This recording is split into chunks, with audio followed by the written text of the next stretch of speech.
So menu here is superb at the moment. There is a, sorry, give me a sec.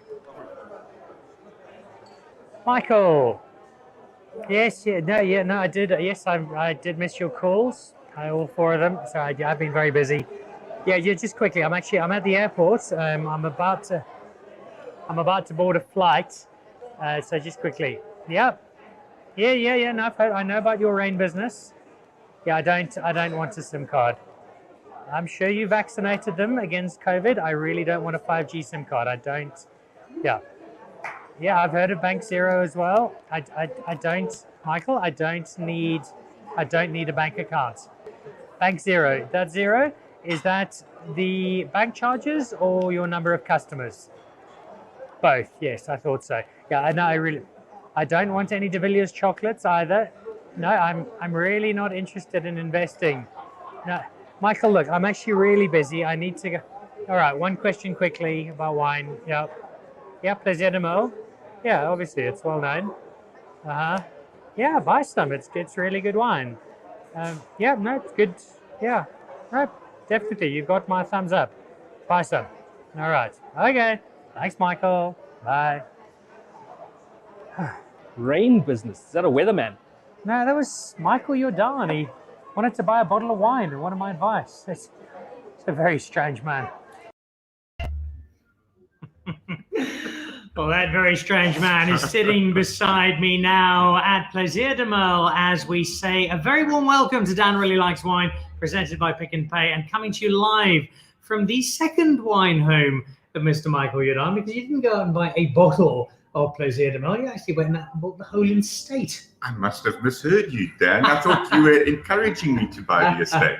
Well, look, I tell you what, if you had sought my counsel, and you didn't, because you're far more sensible than that, but if you had, I would have said yes, because this is such a beautiful estate. It's such an historic estate. It speaks so much to the heritage of South African wine. And I have to say, not just because you're a good mate of mine, but because I know where your heart is in terms of South Africa, I'm so glad that you and Rose have brought this into the fold, because I feel like it's in really good hands now. Look, it was a very emotional decision, as you can imagine. I mean, first of all, financially, it was a big hurdle for us, or a big leap. But it's, in our way, a commitment to South Africa. It's an extraordinary opportunity for us. It's also a way of reconnecting, in a sense, with our Huguenot roots. You know, the original owner of the farm, who arrived here in 1987, it's a long time ago, was just 1 year before the first Jordaan reached the shores of South Africa. Also a French Huguenot immigrant. And in a way, we've been here much, much longer than people realize. I mean, just to put it in historical context, it was only 100 years after the first Jordaan arrived on South African shores that Britain started colonizing Australia with their penal colonies. So you can actually say that we've been South Africans, or Africans, much longer than most Australians have been Australians. And that sense of history extends particularly into the area of wine, because we tend to think, well, wine, the French started it all, and they were all kind of picked up after there. But there are large chunks of South Africa for whom the wine history stretches way beyond that of the French. Yes, that's exactly right. And you know, one other example of Plaisir is that wine has been made here by the French Huguenots long before Medoc, which is the best region in Bordeaux, started making wine. In fact, they were at that time still swampy marshlands. So it's funny that we're known as a New World wine region, which we are, but we were making our wines before the Old World was making Bordeaux, Medoc wines in France. And making them fantastically and having a lot of fun with them. And it's that sense of fun that I've always seemed to be at the heart of your enjoyment. Generally of business as a whole, as you start your weekly dozen startups, but in wine in particular. And I think it's worth, before we delve a little deeper into the story here at Plaisir de Merle, of going back to the Bartony story, because it's such a great story. You'd spent loads of time living in a cupboard in an office in Joburg, being this tied and seated banker, but the heart was edging back towards Stellenbosch, and not just because it's beautiful and lovely, but because there was a very strong sense of family history to the region as a whole, and to the estate you call home in particular. So that's, Bartony is very close to my heart. When I was a child, I came to visit every single holiday, visit my grandparents, but loved the farm. And it was very sad for me when at some stage the farm was sold out of the family, and it was a wonderful thing for me to be able to buy it back. I must say at that time too, it also felt like a mistake. I mean, the financial challenge was huge, and what we had to do subsequently on the farm in terms of alien eradication and uplifting the quality of the wine and making sure that was a brand that people wanted again, and the hospitality and so on. It's been a tough journey. Rose, who ran it all, has done an exceptional job, and it's really given us all the skills and maybe more importantly the confidence to actually take on a project which is multiple times as big as Barton. I know from Barton you've got a huge amount of satisfaction. There's obviously the family link, but also you wake up in the morning. I imagine you as you got to the office at 6 in the morning at your old FNB suite and look down across those old disused mine dumps that form such a beautiful horizon across parts of inner city Johannesburg, and now instead you look out across Bunhook, which is just glorious. That sense of reward is huge. But even Michael Jordaan can't have been entirely swayed by the emotion of it looks beautiful, there's a lovely sense of history, it's kind of cool to own wine farms, let's buy another one. There must be some shred of business sense that said to you, you know what, this is actually a good time to be doing this, to take Plaisir de Merle by the horns and take it back to its former glory. Well, it's interesting. A whole lot of my friends have diplomatically asked me, are you crazy? You know, it's land, it's agricultural land, it's grapes, it's alien vegetation, it's fire hazards, it's a whole lot of problems. But I'm not mad. It's Rose, my wife, who's blame it on Mrs. certifiably mad, but mad. She married you, so. Yeah, exactly. So in a wonderful way, which is the incredible challenge that lies ahead. And so this is a challenge which Rose sees as a rest of life project, and I just know that she's going to make a magnificent success of this crazy endeavor of ours. She's going to give it a whole new spin, of that I have no doubt, but it's a new spin on a space that does have so much history, so much heritage. For people who perhaps don't know, you're watching this around the world, Plaisir de Merle is not something you're terribly aware of. Give us a little bit of snapshot of the history of Plaisir de Merle and what makes it, I think, a pretty iconic spot in the South African wine landscape. Well, I don't know if you can see it, but 2 meters from here is the copy of the original title deed, which is a handwritten title deed by Governor Simon van der Stel. He was governor of the Cape at that time. So in 1693, he actually gave this piece of land to the first settler here, which was Charles Marais, this French Huguenot, which makes it one of the oldest farms in South Africa and in Africa. 1693. So 1693 is over 3.25 centuries ago. It's a really, really long time ago. I think that was the year Ken Forrester matriculated. That's huge. That's a long time ago. That's a very, very long time ago. The homestead was built much later in the 1700s. But really, you've got to put this in historical context. There was no Australia as we know it today. I mean, obviously for the Aborigines it was owned, but for no one in Europe. Nobody using sandpaper on cricket balls. No one did sandpaper on cricket balls.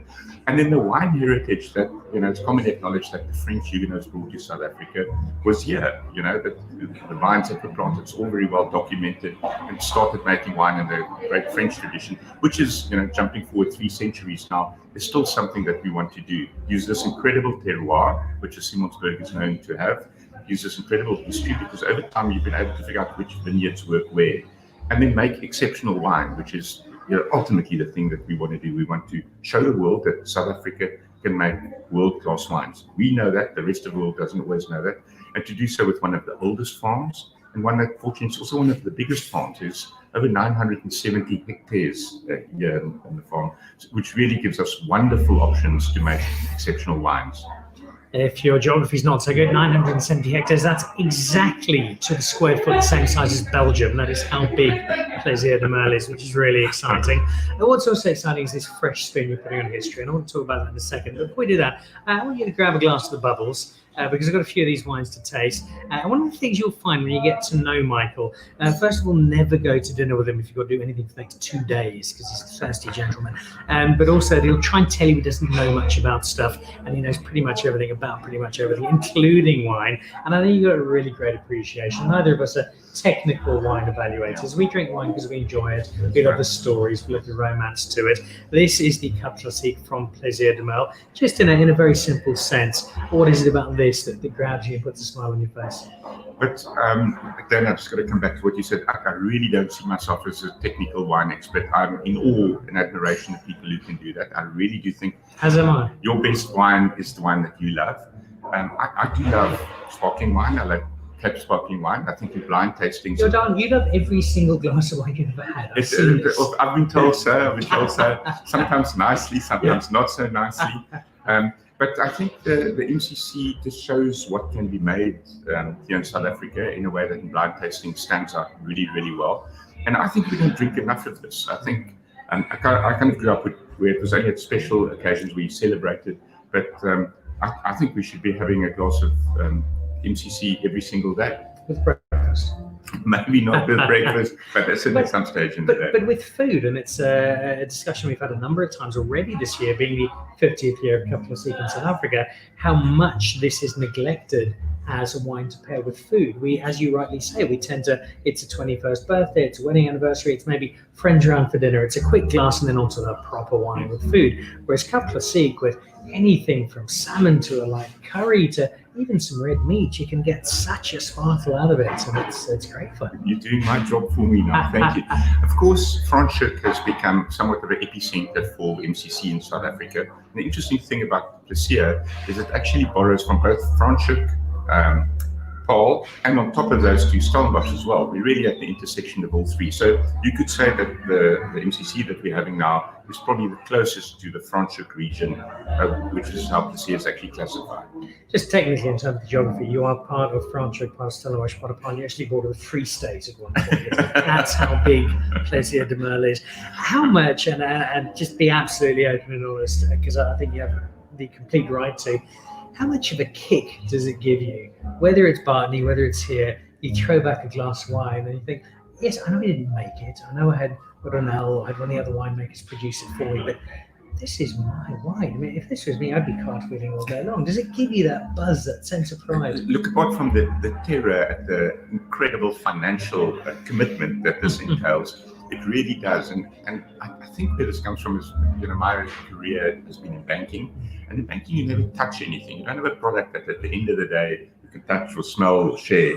And it's wonderful to have something tactile, something that the year that it was made, you remember the weather of that year, and it can be part of your whole life, of friends, of traveling, of gifts, etc. So it's a wonderful way to give expression to something for somebody who, everything else was ethereal up till then. It's also, and ethereal is not a cryptocurrency, it's a word. It means it's really cool. It's also the language of interaction, and the simplest level, I look at how we met. A junior director on Dan Really Likes Wine, which is your I'm very proud of that. Esteemed position. One of my very proud positions. Thank you. But we met over a few glasses of wine, and whether it is a couple of South Africans who don't really know each other too well and getting to know each other properly through a glass of wine, or as I'm sure will have happened to you, you're on business in Japan or Korea, or as you frequently were, Barbados or the Bahamas, and you meet somebody. And that glass of wine, it gives you a starting point and a shared interest, and it brings people together. It certainly does. You have to be worried about people who drink too much, but I also worry about people who don't drink at all. We've just had never trust them. We've just had a president of America, fortunately no longer one, and he didn't enjoy wine, and that bothered me greatly. In fact, it was quite symbolic, I thought. One of several things that we could probably justifiably be worried about. I think it's the lack of drinking wine that was the root of the trouble. Yeah, any man whose standard favourite meal is Coca-Cola and McDonald's cheeseburgers, one does raise a question mark or two about.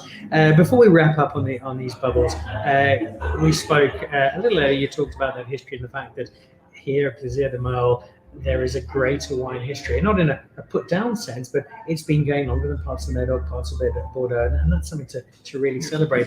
But also with our Cup Classique, I think we're starting as a nation to give this Cup Classique that we make across the board a little bit more credence and a bit more kudos.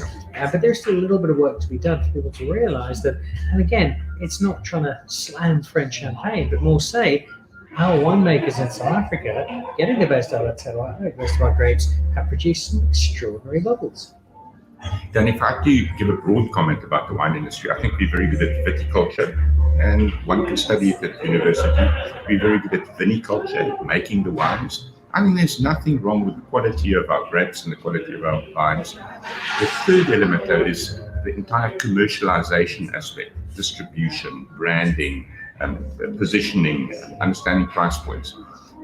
In a way, this is a wonderful challenge, because I'm saying the substance is all there. Now it's just a question of how do we bring it to market and all over the world. So we probably have so much to offer without needing to do all the difficult things. It now is really about marketing and distribution. So it's the same with this MCC. Yes, of course, every single wine can always be improved, but the real thing is telling the world about the excellence that we have here in South Africa. Indeed, and I'm not sure we're always quite as good at that as we should be. We have wine to be enormously proud of.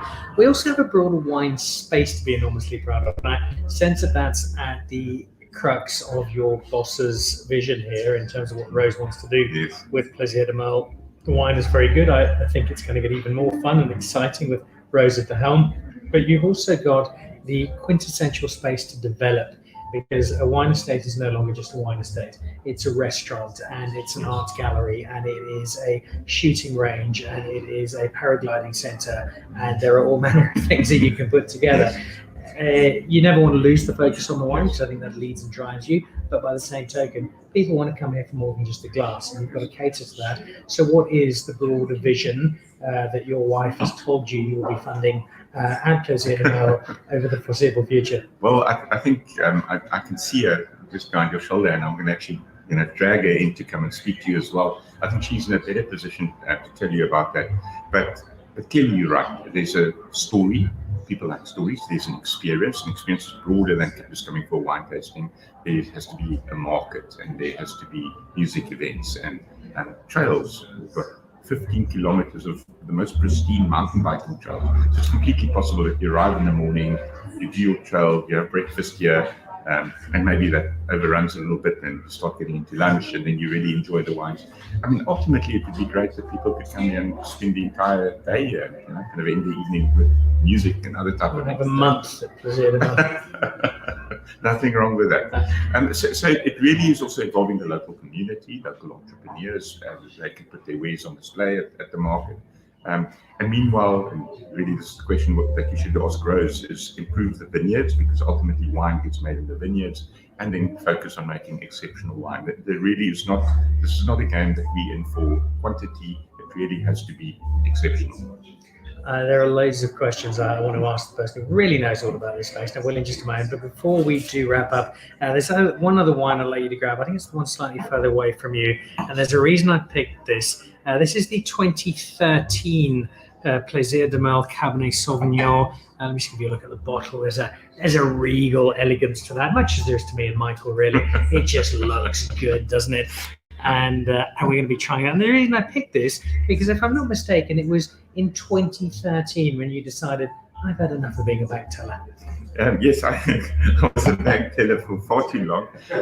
In fact, it was a decade that I said, no one should run a bank for longer than 10 years, or any listed company. A lot of things can go wrong. Or any government position. Your ego can get too big, and the people around you don't necessarily tell you the truth and all the things that you do wrong. And so I really think there's something to be said for changing the guard. And tough as it was, because it's your team and your baby, and it really becomes part of your persona and how you identify yourself. I think it's wonderful to make a break. I mean, for me, it's some advice I would give to anyone in any position. It's really just don't get stuck there. So I left it. I came home to my family, which was very important to me, a lovely part of the world. And yes, you're quite right. So 2013 was a great year for me. And it's one of the wonderful things about wine, right? Is you can now drink something that's quite symbolic for you. And tell the stories. And it'd be interesting to see what has aged better since 2013. This Plaisir de Merle Cabernet Sauvignon. Wine gets better. We men don't. Cheers, Mike. Cheers. Thank you very much. All right, so I'm going to use that 8-year mark just before I say goodbye to you, and up the aesthetic ante quite considerably by bringing in your mark of the younger wife.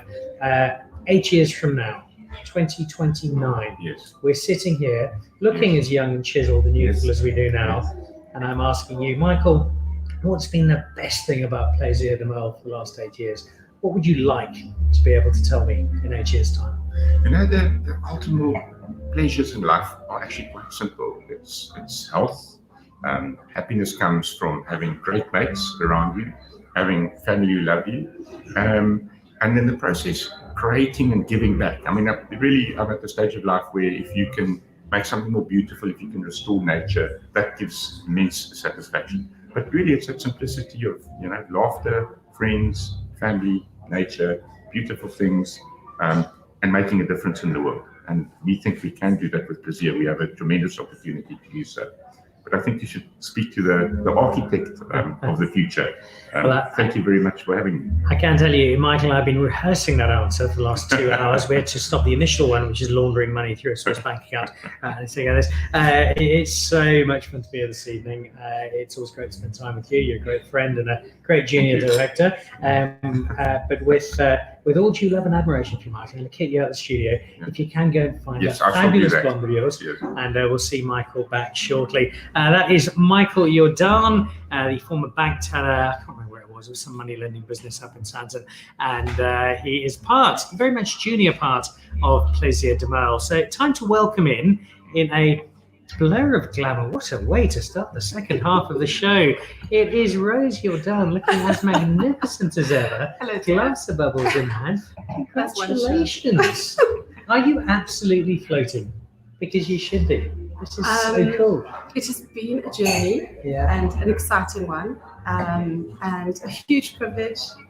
And we're thrilled to have you here, Dan. Gee, do we have to do this to get you all the way down? You have to buy a wine estate to get me here. Tell me about the buying a wine estate. Sorry, because it sounds pretty. Oh, look, I saw that. And the classifieds, right? I'll buy that. I suspect it's slightly more complicated than that. What was the process like? Well, we've known about Plaisir de Merle for many, many years. My parents had a farm very close to here, opposite Fredericksburg, and which is, of course, Rupert and the Rothschilds. And then we got involved with trail building in the Banner Conservancy, and through that we started building trails in Plaisir de Merle for Distel many years ago. And just over time, I started cycling the vineyards and understanding which varietals were working, what was looking good, where were the problems, where are the magnificent places that you can grow vines here. And when it came on the market, Michael and I said, well, this is a crazy time. It was COVID. It was the world in the middle of COVID last year. It was changing, and we said, well, we are committed to South Africa, so let's make a go of this. And good for you for doing that, and good for you for jumping onto that sense of adventure, which I think, because he's out of earshot, you have a bit more of than Michael does, because he's a banker, let's be honest, a bit conservative.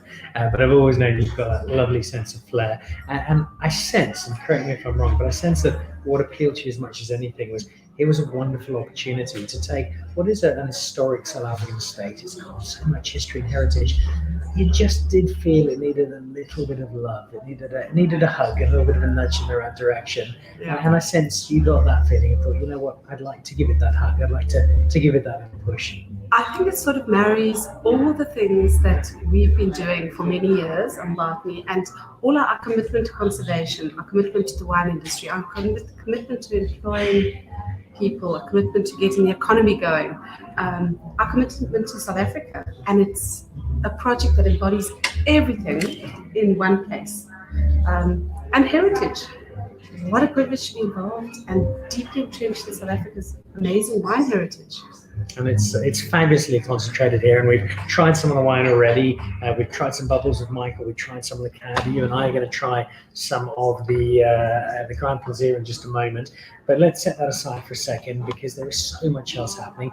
You've become a medically certified mountain bike addict. I know you love being out in the trails now in the bikes. So that's one big thing here. In your vision of creating the Plaisir de Merle going forward, what is it beyond the wine that you see being the big attractions here?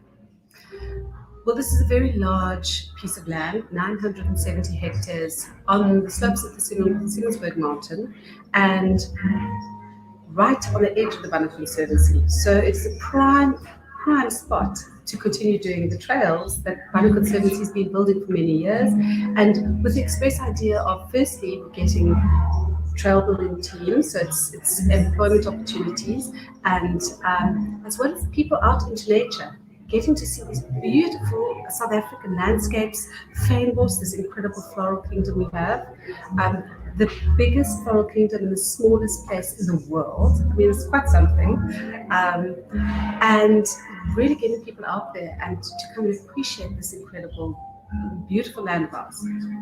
There are going to be a number of people with us here this evening in the next hour or so. Very, very socially responsibly. There'll be a cool group of people celebrating this new era, this new chapter, and it's very much underway.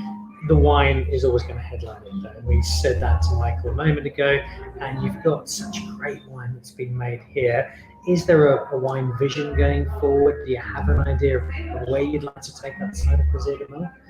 Plaisir has been known to have some of the best terroir. It really is known throughout the wine industry, and so we do have a vision, and we've started already. So we've been defining some of the. Firstly, we've defined the top 10%, or what we think is the top 10% of the producing vineyard, and we're going to take extra care and really, really nurture this part of the vineyard, because it's going to take a couple of years until it really expresses itself. And then we have also identified the bottom 20%, and much of it is pressed, and going to be removing it shortly in the next week or two. You're getting rid of a fifth of your vineyards, Rose Jordaan. It's good. You brutal. No, not at all. It's really about quality, quality over quantity, and really focusing on getting the, virus is a big problem in South Africa in the wine industry, and we have to. It's not manageable. It needs to be controlled. So we're going to really go quite brutally in and say 20%, but it does allow us to really focus on that top 10%. And just also bringing in. We also believe in bringing in just back the endemic species of plants to kind of weave fabric of a biodiverse fabric that allows you to have pockets of vineyard within the fabric of ecological corridors, which really means you have movement of animals, you have diverse plant species, and then these little vineyards almost nurtured by the natural environment around them. It's worked at Bartley, we think. So we're going to try and continue this year. It's clearly on a bigger scale here, though, and that means there's a lot more work to be done. I've heard a rumour that there has been sight of somebody out in the wilds of Plaisir de Merle wielding a chainsaw, Rose Jordaan. Was that really Michael's Christmas present to you? It was really, and he did so well. It was one of those Christmas presents where it was I had a very specific idea what I wanted. I'm not sure how many wives got Christmas presents. It was Cosmopolitan's Valentine's Day gift of the year. Very brave husband. Very brave husband gives his wife a chainsaw for Christmas. If he ever goes missing. That's an absolute war on alien vegetation, which is what we are committed to and have been focused on. And we've cleared quite a few hectares already. Which is brilliant. I think we've seen with the Cape Town fires this week just how important it is to manage that side of our ecosystem. In terms of the broader beyond Plaisir de Merle, obviously Bartley's not too far up the road. Generally, I get a sense when I speak to winemakers, when I'm dealing with the wine community through the show, there's a lot of friendship, there's a lot of support, there's a real kindred spirit. Have you got that sense moving in here that you're now part of a community, and what you're doing not just for Plaisir de Merle, you're doing for a slightly broader community? Very much so. Plaisir de Merle has a lot of people who've lived on this farm for many, many years. Their history is entwined with the history of Plaisir, and we're really hoping that we can explore that history together and really understand, where they come from and how, they brought families up here. So we're quite a big community right here on the farm. So it's really wonderful to be able to also start showing a new energized commitment and love to this piece of land, which I think is maybe just not been happening for the last couple of years. Well, I'm planning to show my commitment and love for Plaisir de Merle through my consumption of the wine. And before we wrap up, we do have a glass of wine. I think it's the one just in front of you. And this is a really special bottle. This is the Grand Plaisir This is 2009. It was a fabulous year across the board for South African wine and red wine in particular. And so I'm going to grill you with a few very tough and serious questions about wine, such as, let's go really technical to start with. Do you like it? It'll do. What is Rose Jordaan's wine leading? What do you like? What do you Well, like to I drink? have to say that I'm a woman. I get to change my mind. So there are days where bubbly all the time, red wine in the evenings, white wine throughout the day. No, it really isn't a varietal that I'm particularly fixed on, although I do love Cabernet Sauvignon, the king of wines. I do love a Cabernet Sauvignon blend, like the Grand Plaisir, which is a Cab Sauvignon led blend. We are so privileged in South Africa to have the most beautiful fruit. You know, the tragedy of what's happened in Europe, and what the implications are going to be going forward, because of course the vintage doesn't affect you now, it actually affects you in 3-4 years' time. So it is a tragedy, and what it might do is for South Africa the opportunity. But for France, and just for generally for the wine industry, it's very sad. But having a beautiful fruit in South Africa, to be able to ripen our fruit the way we can, express our terroir, express our incredible climate, that's why I do love a blend with a cab-led blend. And this in particular, so this is 2009, that makes it 12 years old. Rose and I were still at school at that particular point. Primary school. And yet there is still such a freshness to this. It is still so alive. And I'm finding that with quite a lot of South African blends at that higher end, where you think they're going to taste a lot older than they actually do, and they're still so youthful, and they give that real kick to your palate, don't they? And that freshness and that mintiness, and I think that, you know, it really boils down to the quality of fruit. At the end of the day, it is expressed beautifully in our South African wine. So we really we're so lucky. What about the advantage of where you are? Not just speaking about terroir, but if I look over one shoulder, I've got Franschhoek. If I look over another, I've got Paarl. Behind me in Stellenbosch, we're about 2 kilometers away from Lesotho, because that's just how big this property is. You've got so many different areas.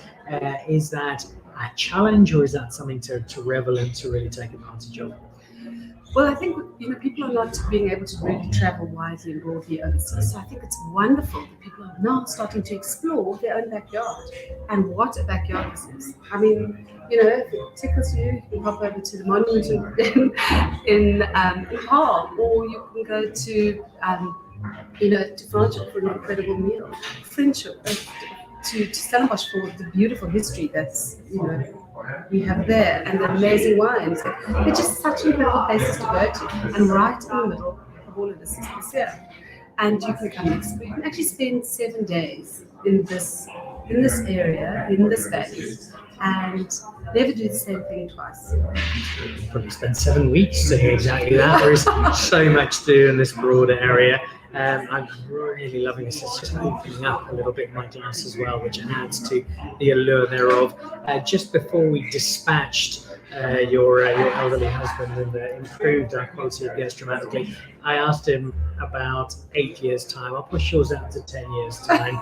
If we're sitting here in 10 years' time and I'm asking you about Plaisir de Merle, what would you like to be able to say that you, the estate, the project have done in the decade going forward? I'd like to be able to say that Plaisir has contributed significantly to the quality of South Africa's, just the quality of wine in South Africa, our reputation in the wine world. I would love to say there are no more alien vegetation left on the farm, that our rivers are running freely, that we have achieved ecological corridors, there's animal movement, there is microbial diversity, just really sustainable farming practices. I would love to be working with content, happy people. How realistic is all that? I mean, it sounds lovely, and I'd love it to 100%. happen. Can it genuinely happen? Oh, it will happen. If No, not, they that's can, how they we will. roll. That's All how we right. roll. We're recording this. We're You're recording this. online. I love that. I The love elderly it. husband, on the other hand, you'll have to ask him if he's charged his e-bike and he's And the Panama Papers haven't come through properly. Well, it'll be all right. Look, it's terrific wine. It's a terrific space. One more one though before you head off, because I know you've got a busy evening ahead of you, and that's just people who want to come through. The wine is terrific, and you get hold of this at 9, you're going to love it. Across the board, there's so much to try out. I think there's a market. I've seen what looks like might be a restaurant, possibly a guest house. People engaging what's on their horizon to come out here, other than just great wine.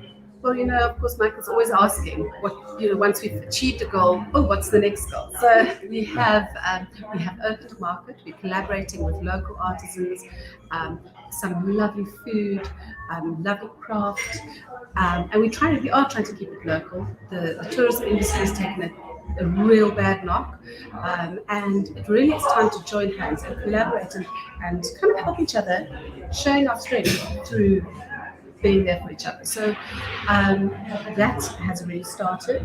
The trails are open, so the trail centre opens in a day or two.